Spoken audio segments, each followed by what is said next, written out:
This is the Nightwolf howling at you, and today we're going to look at the He-Man and the Masters of the Universe Webstor Evil Master of Escape figure, part of the cartoon collection. Now, what's interesting to note is it does say on this box, make him climb up his line. And I thought they'd said that he was not actually going to have that feature. So this will be interesting to open up and take a look at. On the back of the box, we see the as seen on the Cat and the Spider episode of Filmation, where we once again see Webstor with the Kremlin statue, Kremlikin statue, with cartoon collection Tila and Katrina, who hopefully that means that they will make her as part of this. I wouldn't mind having her figure. I think that'd be great. And of course, when we look back here, we see that it includes the Kremlikin statue, and he has the twist into powerful battle positions. Does not mention anything about his backpack and the line working, however. We also see as part of the cartoon collection, even though these are in separate waves, or at least two separate waves. And Evil Lynn's got a more normal skin tone on here than what she has on her actual figure, which is kind of annoying. Webstor, the evil master of escape. Evil Lynn, the evil warrior goddess. Except for she's not really a warrior goddess, she's more like a sorceress, but, you know, whatever. Magician. Evil witch. Clawful, warrior with the grip of evil. And Spikor, the untouchable master of evil combat. Now that I think about it, I don't have the Spikor figure yet, but for some reason, I'm wondering, did he actually have the trident hand in Filmation? Because I remember hearing, I think in one of the special features on one of the DVDs back in the day, that they preferred to have the characters look the same on the right and the left so they could basically flip the film without people noticing if they needed to have it. Like, if they needed the characters to run to the right, you had the way it was recorded. And if you had to have them run to the left, and no, I'm not going to play that song right now, they would just flip the film or the animation cells over the other way to do it. But let's go ahead and open the sucker up.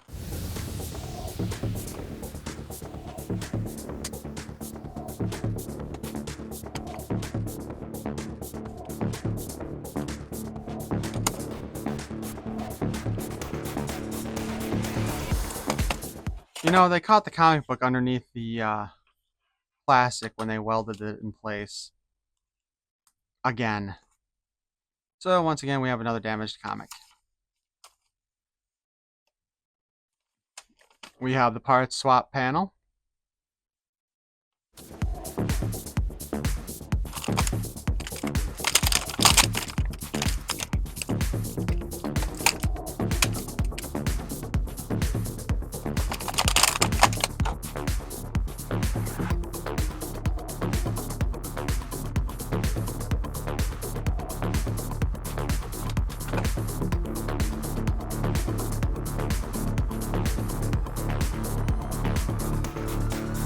With the grappling hook hanging there, it kind of looks like he's taking a dump. Anyway, we have the mini comic here, The Shape of Vengeance. Again, we see Katrina here, even though she's not actually shown in the comic. We have He-Man, Man-at-Arms, Orko, Webstor, and Evil Lynn, the stars of the comic, and Skeletor's head floating in space. And the statue. Although the statue's alive there.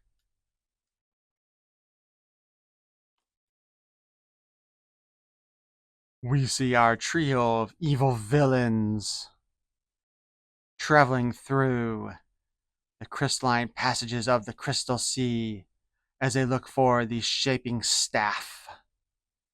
And of course they find it with Skeletor snatching it up.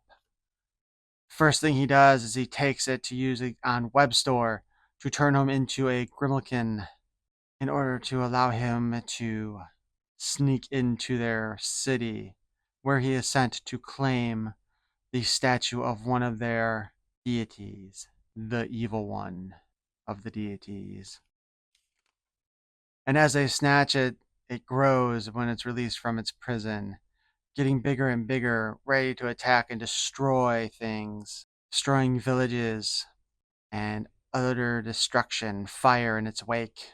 But hark, here comes He-Man and Battle-Cat, with men-at-arms and Teela following on sky sleds, with Oracle kind of flying behind. Although I don't think Oracle can keep up with sky sleds. And as I go to battle to save the landscape, Evelyn uses the staff of shaping to reshape Battle-Cat into a kitten, and Man-at-Arms, Orko, and Teela into insects. But when she goes to use it on He-Man to turn him into a toad, he pulls out his shield and reflects the blast back at her, and she turns into a toad wearing a weird headdress. Then He-Man takes the shaping staff and mocks Skeletor by turning him into a moth, or a butterfly, or a buttermoth, or a mothfly. And then he brings back Orko, Teela, and Man-at-Arms. And Orko, in a rare moment of competence with magic, uses the shaping staff to start a storm that startles the Grumlakin deity, who then reverts back into its shape, probably with the help of the shaping staff, to be honest. And they're surprised that Orko knew it would work, and he just remembered the last time they dealt with the Grimlickin's weaknesses, that they cats hate water, and he thought the storm would scare the damn thing. And then to keep this shaping staff out of the hands of evil, they don't destroy it because they fear that it might rematerialize someplace else. It is taken to the alternate dimension of Trala and hidden there. And the lesson of the story is, it's that vengeance only hurts the person seeking it. Forgiveness is more powerful than revenge, always. Sure, right. And the last thing we see here is, of course, Skeletor bitching at Toad Evil Lyn and Toad Evil Lyn eating him. And on the back of the box, once again, we see our cartoon collection wave figures of Webstor, the evil master of escape, Evil Lyn, the evil warrior goddess, Clawful, warrior with the grip of evil, and Spikor, untouchable master of evil combat. Is there a difference between combat and evil combat? Let me know in the comments. So to start us off, we have the Grimlickin deity's little statue here. It does not have any articulation whatsoever. And probably like most of these little items that come with Filmation characters will probably just end up in your spare parts box. Although I guess you can go ahead and have them hold it. Like so. That being said, let's take a look at our Webstor. He's got a new head sculpt compared to the original Origins version. Although he does appear to be in roughly the same colors. He's got his two main eyes, and then he just has two smaller eyes on the top. Which I guess again was part of that, instead of having 8 eyes like spiders generally do. Articulation wise, the head spins around on a ball joint. It can look down, it can look kind of upwards, turn to the side. His big old chin keeps you from really looking down once he's on the side. So you can kind of twist it kitty corner and it'll work. Arm hinges up and down and spins all around, and it just loosened. It's not popping out, but it came really loose. No bicep cut because it's an Origin style figure. We have a single hinge at the elbow, which does not get us 90 degrees. It's more like 70 to maybe 80. But we do have the peg that allows us to spin it around. His hand also is on a peg that allows you to spin. And we have the in and out hinge as well. We can rotate his back, and he just grappled me.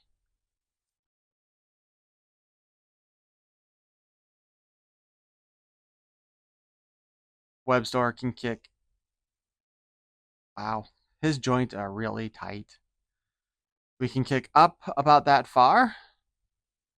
We can kick back about yay far before his booty gets in the way.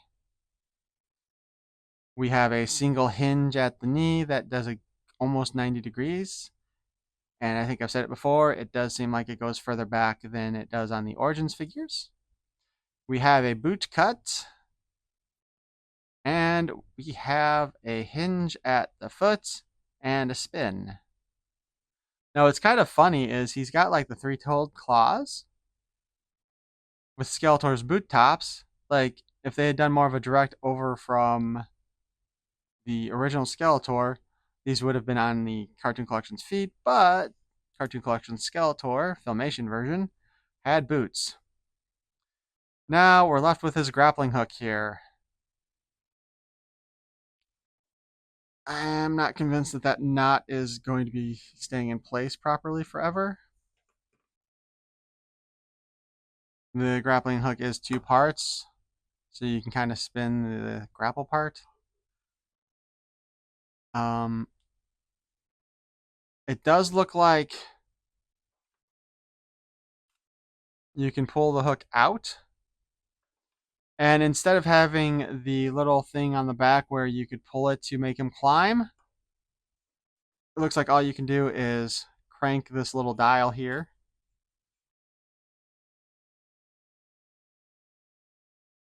like that.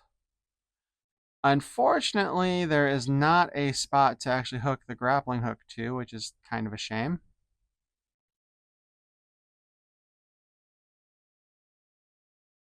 The attachment there for the backpack also looks kind of worn out already. Oh, I don't want to open that up.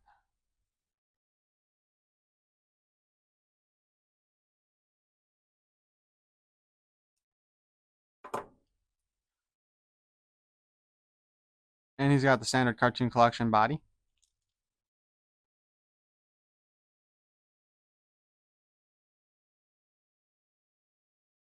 And the reason why this thing looks so worn out is because this is such a pain in the butt to try to get back in place.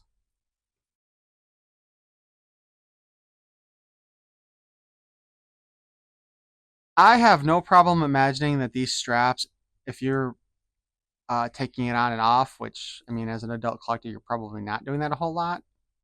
But if you are getting these for your kids, I easily imagine that this is going to break if they are removing the armor regularly. Which, of course, I'll have to do it again when I do the photos at the end, where I separate everything. Comparison-wise, however, I have the Origins Webstor.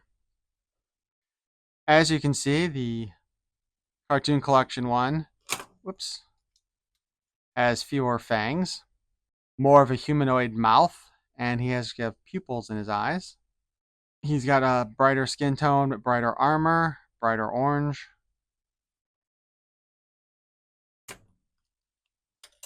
However, you know, we do see that he's got the vintage Skeletor feet where he's got those clawed toes.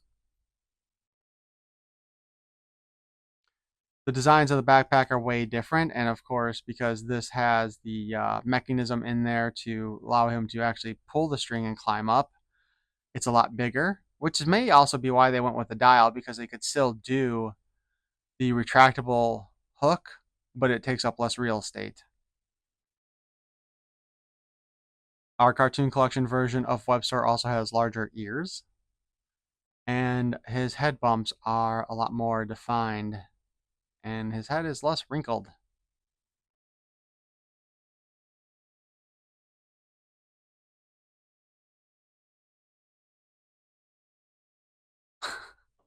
Sometimes trying to get some of these figures to stand up is really not easy. It's a little bit sad that our Cartoon Collection Webster didn't come with an actual weapon to go with it, but I can't remember if he used a weapon in the series anyway, so that's maybe the reason why he didn't get one in the first place. I am still digging the Cartoon Collection, and I would certainly recommend that you pick him up if you want. I have not seen him actually in the wild yet, as mine came as part of a big bad toy store order. I think that will conclude our look at the Cartoon Collection version of Webster. Please feel free to like, leave a comment, and subscribe. And let me know, do you want to see Katrina get made into a figure like I do. Okay, technically Super 7 made a version of her, but that's still classics. Anyway, peace and love.